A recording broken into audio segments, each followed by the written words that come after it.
Hello, welcome my friends. Welcome to Trading IQ. My name is Vivek Sharma and I want to discuss with you how to trade the support and resistance, how to find them, how to trade them. Okay, then first we discuss how to draw a support resistance. सबसे पहले क्या करते हैं, कैसे की steps जो है हमें किसी भी सपोर्ट एंड रेजिस्टेंस को फाइंड करने के लिए सबसे पहले हम क्या है उन्हें जूम आउट कर लेते हैं किसी भी चार्ट्स को। ये एक निफ्टी का चार्ट्स है, अप ट्रेंडिंग मूव है, तो हम इसको अगर कोई भी चार्ट्स अप ट्रेंडिंग है तो हम उसे अप ट्रेंडिंग के लिए ही ट्रेड के लिए फाइंड करेंगे, यानी कि हम उसे किसी भी सपोर्ट पे बाय करने की कोशिश करेंगे। और अगर वो किसी डाउन ट्रेंडिंग मूव में है कोई चार्ट तो हम उसे सेल करने के लिए ट्राई करेंगे। ठीक है, तो हम सबसे पहले क्या है जूम आउट कर लेते हैं किसी चार्ट्स को और मोस्ट ऑब्वियस लेवल और मोस्ट नंबर ऑफ टचेस को अपन फाइंड करने की कोशिश करते हैं। जैसे ये एक मोस्ट ऑब्वियस लेवल है मुझे जो दिख रहा है फर्स्ट, देन यहाँ पर एक मोस्ट ऑब्वियस लेवल है जिससे कि ये ब्रेकआउट्स लिया है यहाँ से। ठीक है, और उसके बाद ये एक मोस्ट ऑब्वियस लेवल है। उसके बाद ये एक मोस्ट ऑब्वियस लेवल जो मुझे दिख रहा है ना, ये एक मोस्ट ऑब्वियस लेवल, देन ये एक लेवल। तो इस तरह से अपन जिसको अपन जिस भी प्राइस को अपन देखना चाहते हैं किसी भी सपोर्ट रेजिस्टेंस कहाँ पर है तो हम उसे मोस्ट ऑब्वियस लेवल्स पे और जब हम उन्हें एडजस्ट करते हैं, एडजस्ट कैसे करते हैं कि हम उसे नंबर ऑफ टचेस बढ़ा लेते हैं। मतलब यहाँ पर पहले टच कम हो रहे थे तो अब ये टचेस ज़्यादा हुए हैं, तो ये सबसे सपोर्ट है यहाँ पर। ठीक है, उसके बाद हम एक रेजिस्टेंस और सपोर्ट फाइंड करने के लिए हम यह देखते हैं कि कितनी बार वो उस प्राइस पे वो सपोर्ट एंड रेजिस्टेंस लिया है। दो तरह की सपोर्ट एंड रेजिस्टेंस होते हैं मेनली, एक डायनेमिक सपोर्ट एंड रेजिस्टेंस, एक होता है स्टैटिक सपोर्ट एंड रेजिस्टेंस।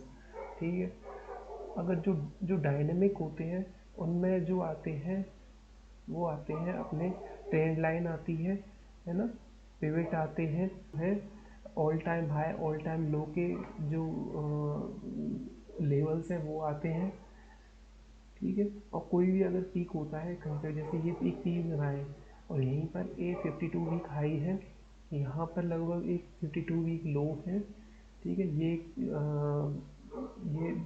जो है स्टैटिक सपोर्ट एंड रेजिस्टेंस है। डायनेमिक सपोर्ट एंड रेजिस्टेंस क्या होते हैं, जैसे मूविंग एवरेजेस होता है।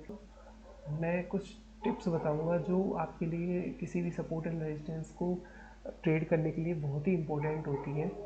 सबसे पहले तो हमें किसी भी रेजिस्टेंस एंड सपोर्ट्स पे अगर बाय करना है या सेल करना है तो हम सबसे पहले किसी भी लॉन्ग कैंडल्स देखते हैं, लॉन्ग कैंडल्स देते हैं जहाँ से किसी एक अच्छा मूव आया होता है। जिस ब्रेकआउट्स अगर यहाँ से लिया है तो एक अच्छा मूव आया है ना।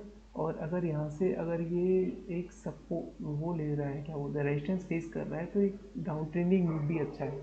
ठीक है, हम तो मोस्ट जो लेवल्स हैं, अच्छे जो लेवल्स होते हैं वो अपन फाइंड करते हैं। ये मेजर लेवल्स होते हैं जो अपन देखते हैं और माइनर लेवल्स इसमें अंदर भी हो सकते हैं। ठीक है, मैं आपको एक चीज़ और बताता हूँ। दूसरी टिप्स ये है कि अगर आप कहीं से भी कोई भी प्राइस अगर किसी रेजिस्टेंस फेस करके 5 या 10% गिर जाए, कोई भी प्राइस अगर किसी भी प्राइस कहीं से भी 5 या 10% फेस करके वहाँ से गिर जाए तो इसका मतलब हमें समझ लेना चाहिए कि वो एक अगली बार कहीं पर भी आएगा तो एक रेजिस्टेंस फेस करेगा। देखो यहाँ से अगर प्राइस ही गिरा है तो इसका मतलब है कि यहाँ पर अगर दोबारा से कभी प्राइस इसके आसपास आएगा तो वो हमेशा रेजिस्टेंस फेस करेगा। यहाँ से ब्रेकआउट लिया पर वहाँ पर सस्टेन नहीं कर पाया और वो दोबारा से फॉल हुआ। अब यहाँ पर यहाँ पर जो है यहाँ पर पहले से ही एक रेजिस्टेंस फेस कर रहा था। ठीक है, तो ये एक रेजिस्टेंस है यहाँ पर, ये पहले से ही हमें पता है। अगर वहाँ से थोड़ा सा भी कोई नेगेटिव कैंडल बनती है तो ये दोबारा से फॉल करेगा। ठीक है, उसके बाद सेम कंडीशन यहाँ पर आएगी। ये एक इम्पोर्टेंट है कि अब जैसे ये है, ये सबसे पहले जो है ये एक रेजिस्टेंस है, ये एक सपोर्ट है यहाँ पर, ठीक है। क्यों सपोर्ट है? क्योंकि यहाँ पर, यहाँ से प्राइस एक अच्छा मूव लिया है। कभी भी यहाँ पर अगर फ्यूचर में आएगा इसी प्राइस के लेवल के आसपास, तो वो एक सपोर्ट की तरह काम करेगा। सेम कंडीशन हमारे यहाँ पर हुई है। आप ये देखना है कि ये एक पहले एक यहाँ से एक रेजिस्टेंस लेवल था ये, ठीक है। हम किसी भी प्राइस, ये एक रेजिस्टेंस था, फिर उसके बाद ये एक सपोर्ट का काम किया है आगे जाके। कोई भी प्राइस ये एक सपोर्ट का काम किया है यहाँ पर। देखो एक ना, ये सपोर्ट का काम किया है यहाँ पर। ये हम देख सकते हैं, एक सपोर्ट, दो सपोर्ट, तीन सपोर्ट, ठीक है। यहाँ पर ये रेजिस्टेंस फेस कर रहा था, तो ये एक बहुत ही अच्छे ब्रेकआउट्स होते हैं। जो पहले रेजिस्टेंस उसमें 3 बार अगर टेस्ट हो चुका है तो 4th बार निकलने के चांसेस सबसे ज़्यादा होते हैं। और सेम कंडीशन अगर यहाँ अगर रीटेस्ट हो जाता है उस प्राइस पे और वहाँ से सपोर्ट ले रहा है, तो इसका मतलब वो लेवल जो है वहाँ से खरीदने के चांस सबसे ज़्यादा होते हैं। एक ब्रो टिप ये है आपको कि हमें कोई भी रेजिस्टेंस अगर सपोर्ट देखने में कोई दिक्कत हो रही है, तो हम उस लेवल पे क्या करते हैं, हम वहाँ पर एक हेकन-अस्सी कैंडल्स का यूज करते हैं। ये हेकन-अस्सी कैंडल्स हैं।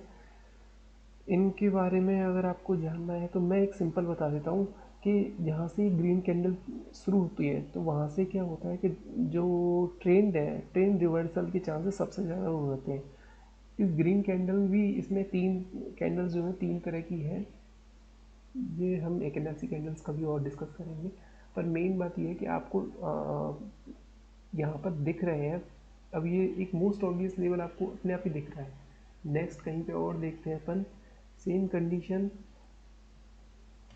अब ये एक ये आपको एक दिख रहा होगा यहाँ से, ये एक सपोर्ट है, क्लियर नज़र आ रहा है ना। ये एक बहुत ही, ये एक रेजिस्टेंस है, फेस कर रहा था यहाँ पर एक ब्रेकआउट लिया। तो हमें ये देखना होता है सेम कंडीशन।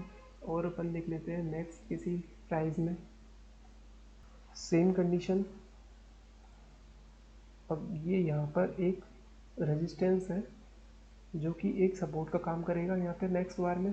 अगर यहाँ पर कोई भी एक ग्रीन कैंडल बन जाती है जिसका कि नीचे की साइड में बिक ना हो, बिक जो है ऊपर की साइड में हो, और वो ग्रीन कैंडल हो, इस टाइप की अगर कोई कैंडल बन जाती है, तो हम उसको बाय कर सकते हैं। और उसके नीचे जस्ट स्टॉप लॉस, जब तक कि वो 2 कैंडल रेड क्लोज ना हो जाए तब तक अपन उसे डेली टाइम फ्रेम पे अगर है तो वो डेली टाइम फ्रेम पे अपन उसे बाय और स्टॉप लॉस लगाएंगे, ठीक है।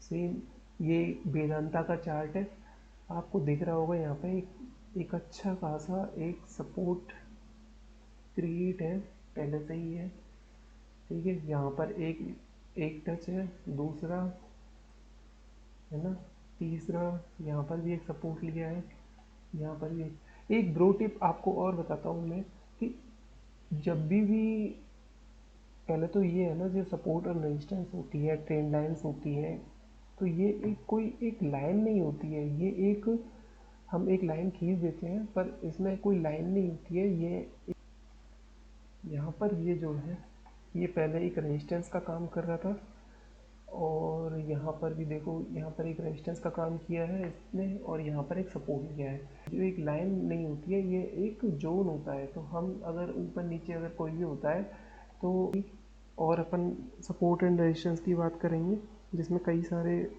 टॉपिक्स जो हैं इसमें और भी है।